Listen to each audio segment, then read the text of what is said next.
Hey guys, didn't think I was getting this today, but here we got LiveWire Freddy. So yeah, we're gonna be reviewing him today. So as you can see, his sticker says special edition instead of Walmart because I got the international release in the mail from Australia because it was the fastest way to get him since he's not out here in the US yet. So yeah, I'm gonna be opening him though, even though he has the international sticker, because, you know, I don't know why it took me this long to realize, but the international sticker is technically less rare than the American sticker, because, like, in places that don't, everywhere in the world that doesn't have Walmart gets this sticker, which is most places. So I don't know why I thought this was more rare. It's more rare in the US, but, you know. Anyway, I'm gonna open him. So here you can see it says LiveWire Freddy on the box. He's got all this purple wiring in the back. On the back here, you got all the figures. You got the little LED sign in the front. It says glow in the dark. And, yeah, the box is exactly the same as the other figures. It says LiveWire Freddy. And, not a lot to say. Just get him open. Before we get into actually reviewing the figure, I wanted to note that, the headset is still indented into the plastic thing, even though he doesn't have it. Just thought that was interesting. Alright, so here's the LiveWire Freddy figure. So, I am a big fan of this guy. I think he looks amazing. I really have, like, don't have very many issues with him. People were saying that his head shape looks weird, and, I mean, it did in the product image, for sure. It definitely looked weird in the product image. But the actual figure, I think, looks perfectly fine. Like, this is a perfectly good Toy Freddy mold.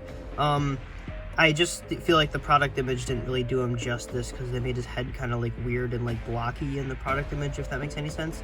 Or, like, his head was, like, too squished at the top. Kind of like Titan from Megamind. But in the actual figure, he looks perfectly fine, honestly. I think he looks great. He's got all these, like, lime green, like, really bright green wires coming off of his face, which look really good. I'm glad that those are actually fully painted. They're also sculpted on. You can actually, like, feel them, which is cool. His teeth are yellow, they're, like, bright yellow, which, that's probably my least favorite part about this figure, to be honest. I'm not a huge fan of the teeth, but I think it's fine. I don't think it's that big of a deal. At least his teeth are painted, unlike the normal VR Freddy. His freckles are painted yellow. They're a little off, but that's probably just my figure. His eyes are pure white, which I think looks awesome. I love that. His eyes are also really sunken in on the sides, which, it gives the sculpt a lot more depth. A lot of Funko figures, I feel like, don't give enough depth to the eyes, but this sculpt definitely does. His body is, for the most part, exactly the same as normal VR Freddy, except it's red instead of purple. But yeah, honestly, I think his sculpt looks pretty dang awesome. I think the figure overall looks pretty good. Not a whole lot bad to say about this guy. I actually really like him. Then for anybody who's interested, here's this microphone, nice and close up. It's the same as VR Freddy's microphone, except it's red. Here is him next to the normal VR Freddy. And as you can see, their bodies are pretty much identical, just color swapped. Which is fine. Again, they could have painted the body a bit, like they did with the Pocket Pop or the Mystery Mini. I really want to review these Mystery Minis. But, you know, they could have done a better job painting the body. They could, by that, I mean they could have painted the body. But, you know, I don't think it looks the worst. I think the face is mainly the part that needs to be painted on a character like this. So, yeah, as you can see, LiveWire Freddy's face looks... My dog is barking at the mailman. So yeah, here we got him. I think LiveWire Freddy's sculpt looks much better than VR Freddy's. Just, overall, I do like it better. It's probably not, like, more accurate, I wouldn't say, but I do enjoy how it looks more. Again, this guy, no paint on his teeth. This guy does have paint on his teeth. And I think paint on this guy's teeth would have really helped him out. Same with the buttons and the bow tie. This guy's should have also been painted, but, you know, whatever. I will say LiveWire Freddy I do think is a better figure. Although that's not me saying that VR Freddy is a bad figure. I'm just saying this guy, they actually tried with his paint job. This guy, they didn't. So, yeah. Here's a comparison of their side profiles, so you can kind of compare, I guess. Here's them from the back compared. Basically the same figures, except one doesn't have a headset. And as far as articulation, both of these figures are fine. Not really anything big to talk about.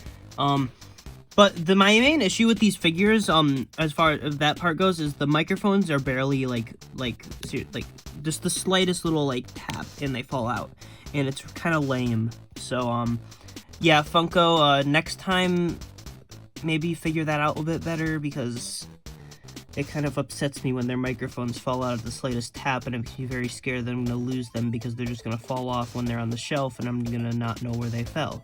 Another thing worth noting, VR Freddy's head is much more loose and it pops off pretty easily.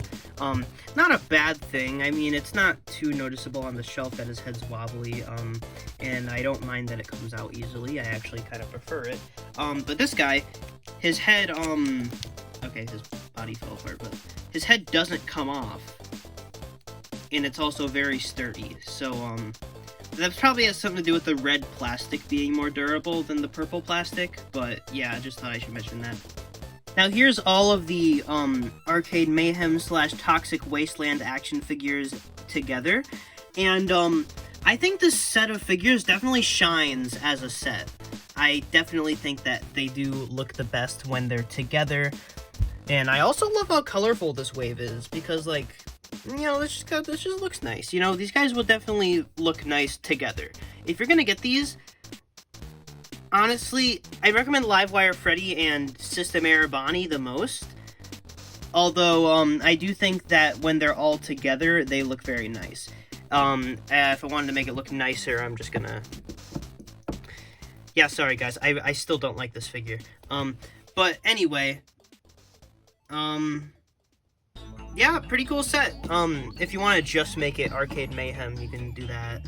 If you want to just make it Toxic Wasteland, you can do that. But yeah, I think these guys definitely look better together, and I think that's cool. You know, I don't mind it too much. I do realize why they didn't make System Error Bonnie red now, because he's red, so they made him more of an orangey red, which I think is very fair. I don't think it looks bad. Although his other merch is definitely more red, as demonstrated by the Funko Pop.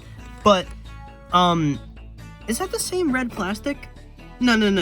This guy's like a darker red than the System Error Bonnie Funko Pop, so it's not the same red plastic, which is interesting.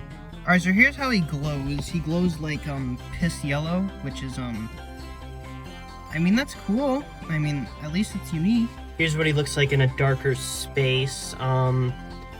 Honestly, now that I look at him in a darker area, kind of gross. Definitely preferred it in the lighting of my closet, but yeah, this is I hate it. Then, just for fun, here is how all the new figures react to the black light. See, System Error Bonnie glows like white. VR Freddy is blue. LiveWire Freddy is like blue with an orange torso, which is kind of interesting. Radioactive Foxy glows perfectly in the black light. That is exactly what you would want him to look like. Then Toxic Springtrap is blue. Then High Score Chica is like a light blue. So, if anyone was curious how they looked in the black light, that's how they look. Then here's how the non-glow FNAF AR figures glow. Shamrock Freddy, how he glows is he doesn't. Easter Bonnie's bow tie glows. Chocolate Bonnie's nose and buttons and bow tie glow. Frost Bear looks amazing under the black light. Chocolate Freddy looks cool. I like it. And then Chocolate Chica looks less cool, but also she glows pretty nicely. So yeah, there's all the FNAF AR figures. Let me turn off the black light real quick. There we go. Hope you guys enjoyed. That's it. That's all I have to say. That's all It's not letting me stop the recording. So, that's basically it. Like and subscribe. Yep, do that. You should do that. You should like and subscribe.